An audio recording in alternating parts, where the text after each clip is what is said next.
Siyabingelela emagumbini amane omhlaba kubabukeli beSoshangane TV emakhaya.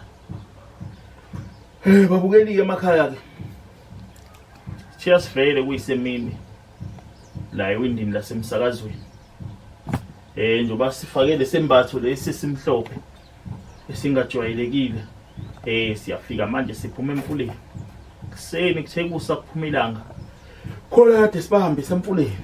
Laba banalesimo sabahlushwa ile umndawo. Laba banahamba nale moya yamanzi. Kade sihambisela bantwana banalo sosimo esinjalo njengoba sifakele sembatho lesi. Kunezinhlamba eshawayo. Ngakufika lapha emfuleni ezahlukahlukene ezifuna ukuthi nawe wena okuwena ophambili kwabo baholayo labo ngiyakuphoqa nawe ukuthi ufake nawe lesembatho esimhlophe njengoba nabo basuke bembathe lezi ndwangu lezi ezimhlophe lezi embatho lezi ezimhlophe. Ikhola ke isibona ngalombala ongajwayelekile la ku ewindini lasemsakazweni. Babukeli ke emakhaya ke kunenduku enamandla kakhulu esiniphathele yona. Induku le eyalabantu laba abasebenza kubelungu. Othothi uyasebenza enkampanini. Le nkampanini kunezinkinganyana ezihlala ezivuke. Kunanama short time. Kunokuthi uthethiswe njalo vele uthethiswe ngathi uyingane nje esikhaleni. Kwesinye isikhathi imali banomona naye abafuna ukunika imali kodwa manithi niyalalela bese kuyiwe emaphepheni noma kuma payslip lapha eoffice nenza imisebenzi efanayo kodwa mase kufanele kuholwa imali ezingefani kodwa mase kusetshenzwa umsebenzi ofanayo. Le nduku ke ilwizimpe ezinjalo njengoba nibona nansi la phambili kwami la ebhakideni le nduku kade sigaya ensukwini le nduku le ilwa nanamandla futhi ukuthi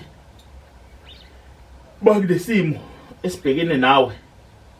Asike sithi phakathi kwekhaya kunomuntu onithakathayo wasemndenini noma mhlambe lo muntu waphendula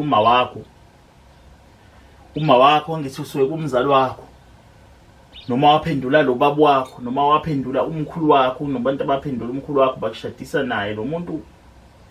Mawuthi uyahamba into zempumelelo kuvela yena ukuthi uhamba phambili kuqala afika ayohliphiza izinto zakho zibukhuna zilungi nawe usenze makhona impoyilwako ukuthi hey lento ngeke izilungu uzogcina usudikile uphelele amandla. Le nduku ilwazi zonke ke lozo zimpi lezo izona izimpi ezilwayo makhona umuntu ophenduliwe waphakathi kwekhaya ukuthi akahliphize yonke into yakho meza kuwena kodwa yena uze ngathi uyidlozi elihle lisidalwa uzokulekelela kanti uzofika kuphazamise yonke into yakho. Le nduku ilwa nalozo zimo ezinjalo nezimo zento mhlawumbe wavuselwa yona ezisipoki ephazamisa impilo yakho. Le nduku le iyaqhuma iyageza kulabo abangakwazi ukufutha. Khona abantu abangakwazi ukufutha asho nje ukuthi ukufutha kuyamhlula kaza futhi loyo ongakwazi ukufutha sike sithi akageze ngamanzi anensipho. Meqeda ukugeza ngalamanzi akha nensipho ageze ngensipho yakhe leyo bese eqedile ke uzobe sethatha le nduku ke seyenza ke ngendlela ukuthi uzeyifaka emanzini angango4 litha. Mase ifakile lamanzi akha ngango4 litha lamanzi akha ngango4 litha ke lethi spoon la le nduku alithele mase le nduku ayishaye ngesandla ikhulumise. Le nduku ayishawe ikhulumise futhi ungayincengi moya ikhulumisa. Ukhulume lokukhuluma lokho esuke sikutshele kona uyitshele ukuthi hey ngikhuluma nani makhosi amakhulu bafana bomoya. Kithi njengamanje ke vukani kwabafileyo nivuke nibukuphila. Lilwe nalesimo engibhekene naso. Ningembathe nihambe nami ubhizi uyishaya la. Niyolwa nalesimo engibhekene naso emsebenzini. Mawuthi ubhekene nesimo emsebenzini salo mphathi wakho noma lo mqashi wakho okuhluphayo. Usho ukuthi ngifuna kwenzeke ukuthi. Mawuthi ufunilwe nawe yakwazi ukukhuluma igama elinhlamba futhi kuyo. Usho ukuthi ngifuna nilwe naye kubukuthi lapha emsebenzini. Obani laba abahlangene ngami noma lo mqashi wami noma lo mphathi wami. Mawukuthi isimo obhekene naso indawo uhamba kuzona uzalabantu ababhorofisa abahlolayo zifike kuthiwe kuzona hayi wena into yakho yavalwa ngobudlozi kunomuntu ophendula idlozi noma kunomuntu owavusa umzali wakho mhlawumbe umzali wakho usahamba emhlabeni kunalo anti wakho mhlawumbe wamphendula wamvusa ukuthi wathatha lenhlabathi yakhe yethuna waya kuyifungela lapho ukuthi akavuka abisipoki njalo esihamba nawe sifike sihliphize lento zakho uthi uyazama le nduku uyayikhulumisa uyishaye ngesandla uyitshela ukuthi ngikhuluma nani makhosi amakhulu bafana bomoya imini usibanibani wakabani ngithi njengamanje vukani kwabafileyo nivukeni bokuphila nihambe nami ningilwise lempe engibhekene nayo yalo moya omubi engashadiswa nami ukuthi uma wakho usho ukuthi bangishadisa yalo boyo kanje manje ngifuna nikushaye nikuhlakaza usuke leduze kwami umsuni kanyoko kube inini enihamba nami la ngihamba khona ulikhulumele igama lenhlamvu uliphindelele kodwa egcineni mase sozoqeda uthi hayi ngoba nginithuka madoda ngithuka lamadlozi amabi lo moya omubi ongilandela hayi ngoba ngithuka nina ngilwise ngilempi lekubinini enihamba nami inini engininika imvume yokuthi nihambe nami le nduku iyajabula ke moyitshela kanjalo ukuthi inini engininika imvume yokuthi nihambe nami ningikade nikunike inhlanhla ningilekelele ningipha amandla ukuthi uma ngenza izinto zenzeke iyajabula ke kanjalo iyafuna noma ufutha ngayo istima ukuthi umemeze ungayincengi uma ugquma ngayo ubeka amanzi akhe angango-4 litha uwafake lo 2 rand ababili uwafake umbese wakho ufake nje ume la phakathi ebhakedeni ungawuthinti ngesandla ngoba uzokushokha uzohlala wona ulekelelana nawo le nduku ukuthi kuvuleke le ndlela yakho yempumelelo ngenkani mebila lamanzi enalo 2 rand ababili uthatha le teaspoon lakho ukhala umuthi uyawuthela uyawulandela ubilela kuwena uyawukhulumisa lo muthi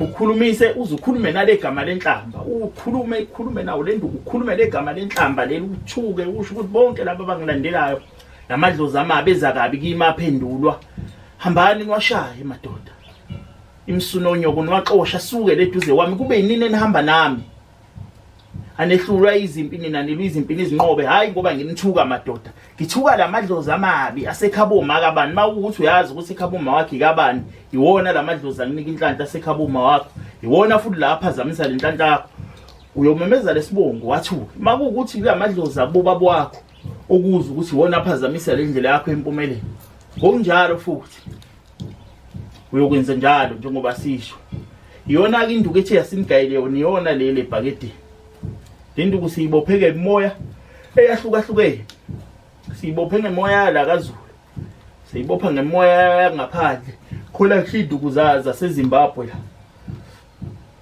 kukhona nje induku zasebapondweni la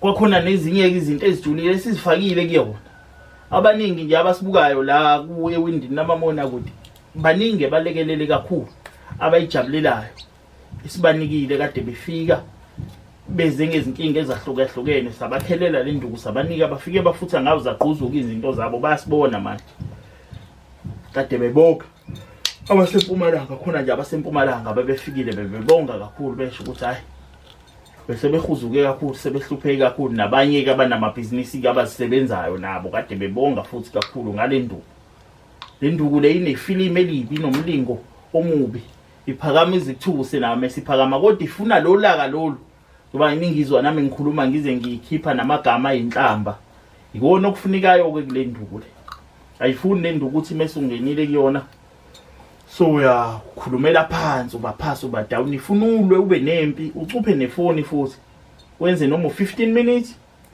noma ke u10 minutes khona abantu abangakwazi ukustima laba abangakwazi ukustima ushaya ngesandla ukhulume lokukhuluma kade ngikusho ukhulume sewuyageza ke ngayo ukugeza wonke umzimba uyakhuluma ugeza mase usugezile ungayisulu iyeke yomele emzimbeni angithi manje seyila kwela lento seyubukhosi kwena sina le direction lekade uyikhuluma la so uyahamba emsebenzini ungagcoba ke izinto zakho ozigcobayo mawukuthi khona into oyigcobayo ungayifaka futhi nasedonini uyinje qho kule doni yakho oyigcobayo ukugcobise wenza ukuthi manje ikwazi ukuthi ilubhale laso lesidalo sikwena ihlangane nawe ikwakhe isithunzi ngoba manje lokufutha ukwazi abantu abaningi sesibabonile khona nje abantu bazali kakhulu ekifike la ubona ukuthi uyidanono kakhulu lokho ukwazi lutho unalo umzimba kubhalile kubhale wonke umzimba ubonza la ke wazi ukuqhuba lobuda abe sifuna ukumlimaza njengoba sigcwele ama-tattoo wonke umzimba umpofu ngale ndlela le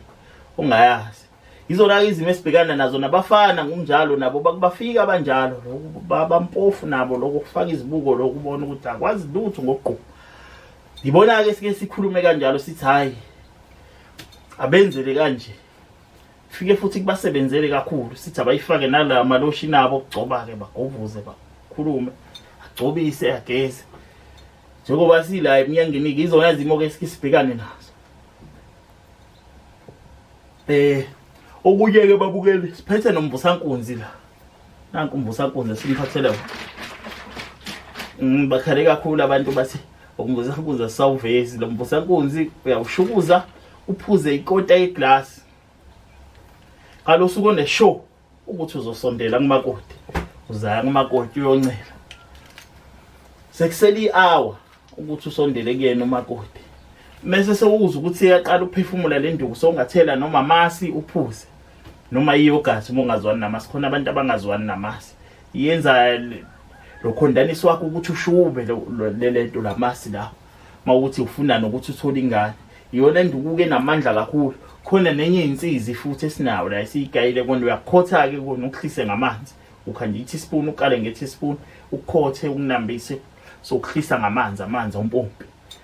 Izona ke induku esiniphathele zona ababukele emakhaya. Khona lelinye ibhodlela esiniphathele lona. Elinamandla kakhulu. Elihambisana nalo lo line kade sikhuluma ngawo wale nduku. Le bhodlela leli uyalivula uliphephethe. Ugovuza ukhulume lokukhuluma. Mawuligcobisa ulithi le bhodlela. Gcoba nje ukuthi ebusweni awuvumelekile usiko lalo ukuthi mawuligcoba ulithi. Shuthi mawuligcoba uthi uyavala ukuthi akube emnyama. Ngesibone abanye abaleki bebegcobisa izinto bagcoba kanje. Mawugcoba kanje usukuvala ukuthi nje uyavala ukuthi akuvaleke konke. Funa mawugcobisa induku uyaphakamisa ukuthi konke akuphakame kuhlobe. Akuphakame kuhlobe konke. Uyagcuma uligcoba le bhodlela kunje. Ugcobise ngale ndlela suke sikutshele ngayo. Ukhulume lokukhuluma lokho. Kade sikhuluma kule direction yale nduku. Izona ke babukeli ke induku esiniphathele zona osukwini namhlanje. Nezinye induku esidayo kade babukeli bekhala ngawo kakhulu induku yomhlume. Laba balento abaphumele lo mhlumo osomkhulu kakhulu othothi usewisigaxa ngaphakathi omunye sekuphumele inyama sethu udokotela sekufune kahlinzo. Omunye toilet methe uqeda ukusula kuphuma negazi. Iwona lesimo salo mhlumo. Iwona lento induku esiphetheke iya lo mhlume lo. Yimbi kodwa emlomeni mayiphuza ababukeli bakhala bathi yimbi ababa kodwa iyasiza kakhulu. Ngoba ifika ibonise lenyama izinqamule iqede nale silonda ngaphakathi. Nemithi ama-ulcer isakhona phakathi kwaleli kha. Nemithi yashukela isakhona. Nale nduku leya lo muntu othothi walimala une-injury la bathi injury abelungu noma nje kunento eyipheni mhlawumbe walimala kudala esadlala ibhola. Lo mhlabelo sigcine siwenzile lo mhlabelo wabo lo kade bewukhalela khona umhlabelo unamandla kakhulu bayaza bekubafika phambili nothola ukuthi wadutshulwa kwabhajwa inhlavu phakathi. Maya le nhlavu ehlala benokuyizwa kube nepain ekhona. Lo mhlabelo ke sasibatshelile ababukeli ukuthi masiwakha sifaka imhlabelo eminingi izinto ezihlukahlukene bese sifaka namathumbu engungumbane. Ingungumbane bayazi ke ababukele emakhaya lokho kunanyamazane nameve emzimbeni. Sifaka amathumbu ayo ingungumbane ihlala emaweni ndedla intelisi. Sigcine siyitholileke sakwazi ukuthi siwakheke lo mhlabelo. Lo mhlabelo uma udla wenza isobho kodwa ungalifaki usawoti. Ungenza noma lenyama enkukhu noma lebeef, inyama enkomo kodwa ungalifaki usawoti leso. Mawuthi awuzwali lawo esobheni ungakufaka emaheweni. Ukuphuze kuzokuzwa nje kungapheli insuku ezintathu ukuthi kufike lapha kusebenze. Ngeke usabuzwa lobuhlungu noma mhlambe khona owalibala wafaka insimbi emzimbeni nensimbi ubuyeza ubuhlungu kuyabalekelela kakhulu. Ezimene ezahlukahlukene baningi abawuncomayo lo mhlabelo manje bosashaya ngesimo sokuthi lenyamazane besingakayitholi njoba de kubusikaka amaphisi la azingelayo agcine esitholele lenyamazane asitholela nalamathumbuke kagcina yakhekileke le nduku le sakwazi ukuthi siyiphothule siyiqede Iwona-ke nayo sithi asiyivezele iwindini ukuthi hayi seyikhona kulabo abakade beyikhalela kakhulu. Thothi wachachamba ithambo mhlawumbe edlala ibhola, omunye walimala washawa abantu, omunye wadutshulwa kwangena inhlamvu, ezinye bemhlinza lapha esibhedlela, ezinye zaphuma, ezinye zangaphuma nalo poison wangaphela kahle lento, kunamandla kubulala nalo poison emzimbeni. Enye ikhona enye induku enamandla kakhulu esisayakha la, esiyigaya nenye indoda ejule kakhulu, kodwa ke sizokhuluma ngayo emsakazweni mase sesibuya sizovela le windini nasemsakazweni. Sicela ubabukeli ke emakhaya ke, sicela ni subscribe, siyacela na ku Facebook ukuthi lo muntu olapha ku Facebook ozibiza ngami akusimina, mina ngibhizi kakhulu la babukeli, isikhathi so Facebook asinaso. Nalabo abalapha TikTok abazenza mina abafuna ukuqola abantu, mina akumina, mina ngila nje kule windi njengoba ningibona. Makhona okujulile enifuna ukukhuluma, wenza i-video call. Mawufuna ukukhuluma nami ubone ukuthi mina, wenza i-video call, ngiyafoneleka noma ingasikhathini. Ngaphandle ke kwesinye isikhathi bayasho ababukeli bathi bangifonela emini ngingangeni ifoni, ngisuke sibhizi kakhulu, uthola ukuthi sike emfuleni. Mhlambe siyokwenza ukuzothanda ukujula okuzosihlalisa isikhathi eside lapha emfuleni. Uthola ukuthi bayakhala bathi kuphela 2 hours bangifonela bangitholi. Izona ke izimo ke ezinye esike sibhekane nazo. Izona izimo esike sibhekane nazo. Kodwa inamba bayazi ke yomsizi yalo silekelelana naye ikhona la, bazoyibona naye makuthi abamtholi naye kuyenzeka ukuthi same naye futhi naye siyolwa naye izimpi emfuleni. Awedlalo babuye.